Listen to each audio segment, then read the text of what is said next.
And we'll start here in just a minute.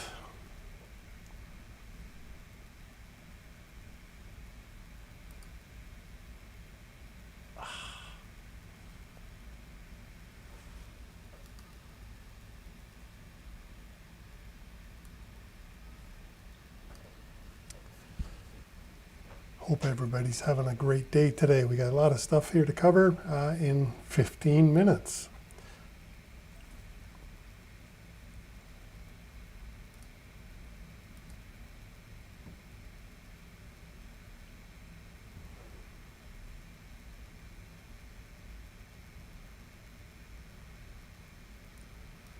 All right, it must be 1 o'clock, and welcome to the Secrets of Safety Dog. Every Monday at 1 o'clock, we get talking about trucking and stuff, just the different things that have come up over the week.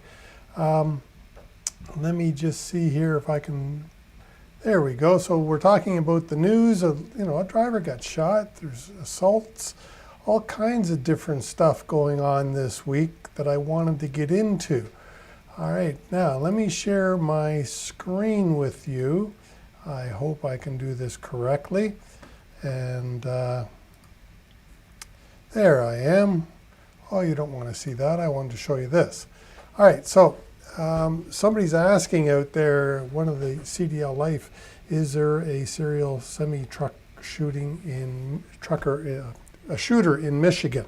It's a great question. There's been 2 incidents happening where truckers have been shot.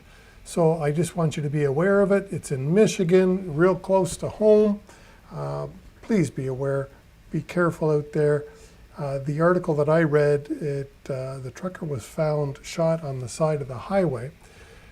So while in his cab, could it have been a road rage incident that went wild? I just don't know. So I want you to be aware of that. Protect yourselves at all time out there. We're fighting COVID. We're fighting people who are shooting at truck drivers. Unbelievable that somebody would do that to those of us out there. All right, the second thing I wanted to talk about just really briefly, and again, is this a road rage incident? A trucker assaulted in a truck stop here in Ontario, and the police are looking for 2 people who at 2:45 in the afternoon assaulted a truck driver. We don't have much more information than that. You can read the article, but there it is there. So please, again, drivers, protect yourself out there. The other thing I wanted to show you today, a trucking company in a deadly accident had a satisfactory safety rating. Well, just because you have a satisfactory safety rating doesn't mean that you are hiring the best of drivers. Safety people really need to hire only the best. And if you're a truck driver watching this, then make sure that you are keeping your record clean as possible to make you one of the people that they want to hire. So please do that for me. And a couple other things I just wanted to cover quickly in the news. Fmcsa is holding a virtual summit. Again, the website is right there, as you can see it on the screen. If you're interested in that, you can go and register. It's kind of neat that everything, because of COVID, has moved online. There's a lot more information. I can go to a lot more seminars, many more seminars than I can possibly attend. But I can get a lot more information. I guess that's one of the positives of COVID-19, is that these things have gone online. Many of them have gone online and are not charging at the moment, which is a huge benefit. ATA, American Trucking Association, has a news blast that goes out daily right now, and they have several webinars every month, and they are not charging for those. You do not have to be a member, and they are full of great information. So that was cool. As you probably know, I'm a member of the Insurance Institute because I do have a CIP, and in their bulletin, they had an interesting article, I thought. how liability is shared for this left-hand turn collision at a yellow stoplight. Without reading the whole thing to you, a driver, these happen to be cars involved, but the driver was turning left, the light turned yellow, the car proceeded to turn left, and an oncoming car ran the stop sign, or ran the light. And what they said here, what I highlighted here in green for you, or for me, was the ruling in court. While the left-hand turner can assume other vehicles will obey the rules of the road, they cannot rely on that blindly and fail to keep a reasonable lookout, wrote the person who presided over this. So even though you are legally correct in making that left-hand turn, if somebody else does something inappropriate, you still have to watch out for them. And in this case, they were found at fault in that collision. That was in BC. May or may not happen here in Ontario. I don't know, but I thought that was really interesting that they did that. So let me stop sharing my screen and come back to you for one other thing here. Sorry, I didn't want that to go on. It's beautiful when things automate for us. But one thing I did want to put on here was there is a webinar coming up. That is this Wednesday, July the 23rd. And I will put the link in the show notes below as soon as I get off the air, because I was rushed this morning to get here, to get ready for 1 o'clock, and I didn't put the link in below. I'll put all the links in below if you give me a minute.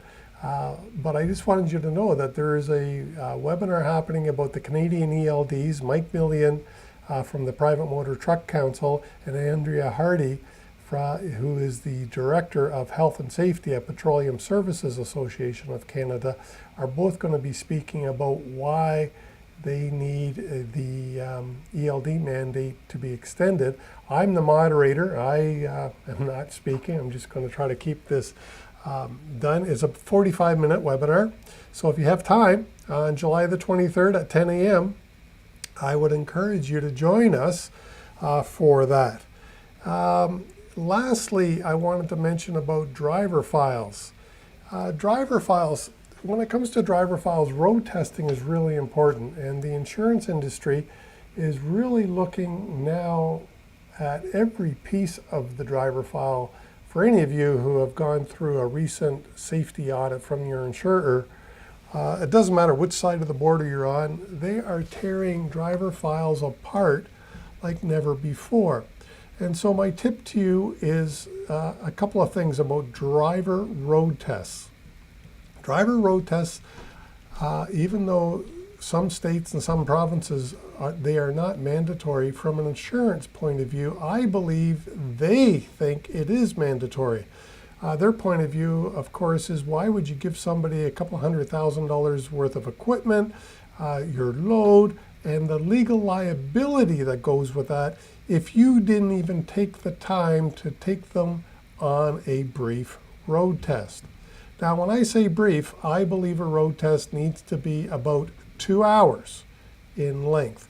A road test should incorporate a proper vehicle inspection and then a drive on the road that would include city driving, stoplights, right-hand, left-hand turns, railroad tracks are important, and of course going on the highway, as well as backing into a loading dock or backing up somewhere.